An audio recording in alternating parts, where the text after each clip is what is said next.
बिस्मिल्लाहिर्रहमानिर्रहीम। मुसअब बिन उमैर नाम का एक नौजवान मक्का में रहा करता था और उसकी ज़िंदगी लिटरली शहज़ादों वाली नहीं बल्कि बादशाहों वाली ज़िंदगी थी। यानी जो जोड़ा एक दफ़ा लिबास का वो पहनता था, दोबारा ज़िंदगी में कभी उसे पहनने की नौबत नहीं आती थी। हर बार नया लिबास वो ज़ेब-ए-तन किया करता था और जब घर से बाहर निकलता था वो किसी दूसरी जगह जाने के लिए, तो खादिमों की, ग़ुलामों की पूरी एक फ़ौज उसके साथ, उसकी सवारी के साथ हुआ करती थी। और घरों में बैठे हुए लोग इत्र की खुशबू से ये अंदाज़ा लगा लिया करते थे कि मुसअब बिन उमैर की सवारी यहाँ से गुज़र गई है।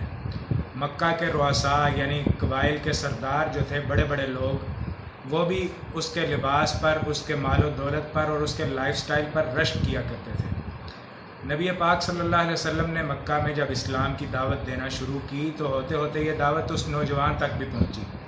और जब उस तक ये दावत पहुंची तो उसने सोचा कि जिन बुतों की मैं पैरवी कर रहा हूँ वो ज़्यादा बेहतर हैं या जिस खुदा की बंदगी की तरफ मोहम्मद सल्लल्लाहु अलैहि वसल्लम दावत दे रहे हैं वो ज़्यादा बेहतर है।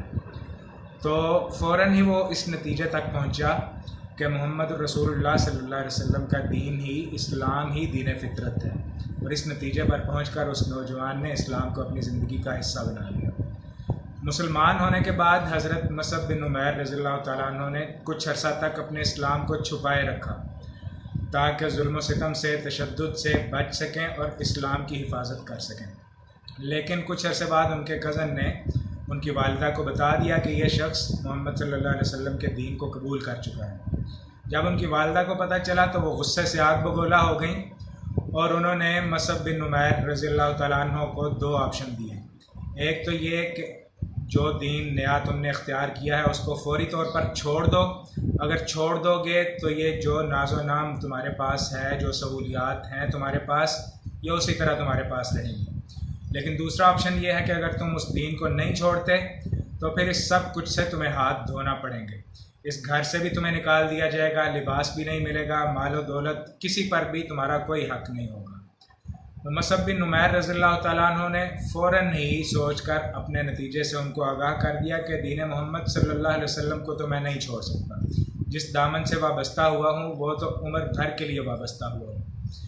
तो वालिदा ने और उनके ख़ानदान के दीगर लोगों ने उनको जुल्म व तशद्दुद का, शदीद मारपीट का निशाना बनाया, घर से भी निकाल दिया, जो कुछ उनके पास था वो उनसे छीन लिया। मक्का का मालदार तरीन आदमी इस हाल में नबी पाक सल्लल्लाहु अलैहि वसल्लम के पास हाजिर हुआ कि अपने जिस्म पर सिर्फ़ एक बोसीदा फटा पुराना कंबल था और वो भी जगह जगह से फटा हुआ। जहाँ से फटा हुआ था वहाँ से दरख्तों के कांटों से उसको सिया गया था। यह हालत देखकर नबी पाक सल्लल्लाहु अलैहि वसल्लम की आंखों में आंसू आ गए।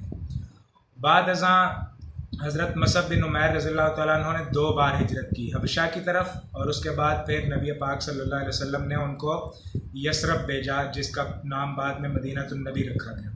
यसरब से जो लोग आए थे इस्लाम कबूल करने के लिए, उन्होंने नबी पाक सल्लल्लाहु अलैहि वसल्लम से ये गुजारिश की थी कि हमें दीन इस्लाम की तालीमात को सिखाने के लिए किसी मुअल्लिम को हमारे साथ भेजें।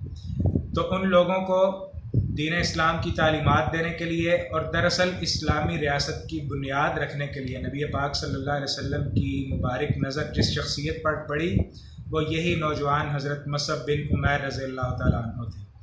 तो वहाँ जाकर उन्होंने किस तरह से इस्लामी रियासत की बुनियाद रखी, किस तरह से दावत और तबलीग का फरीज़ा सर अंजाम दिया कि एक ही साल के अंदर अंदर नबी पाक सल्लल्लाहु अलैहि वसल्लम हिजरत करके वहाँ तशरीफ़ ले गए और रियासत मदीना की बुनियाद रखी। ये मज़ीद तफ़सीलात इंशाअल्लाह हम मज़ीद अगली वीडियोस में आपसे शेयर करेंगे।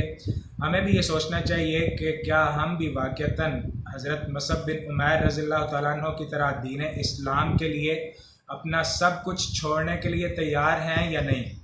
हम तो कभी कभार अपने लाइफस्टाइल को इख्तियार किए रखते हैं लेकिन दीन इस्लाम की चंद तालीमात को उसके लिए भूल जाते हैं, इग्नोर कर देते हैं। तो अल्लाह ताला से दुआ है कि अल्लाह हमें भी हज़रत मुसअब बिन उमैर रज़ियल्लाहु तआला अन्हु और दीगर सहाबा इकराम के उसवे पर अमल करने की तौफ़ीक़ अता फ़रमाए। बहुत शुक्रिया।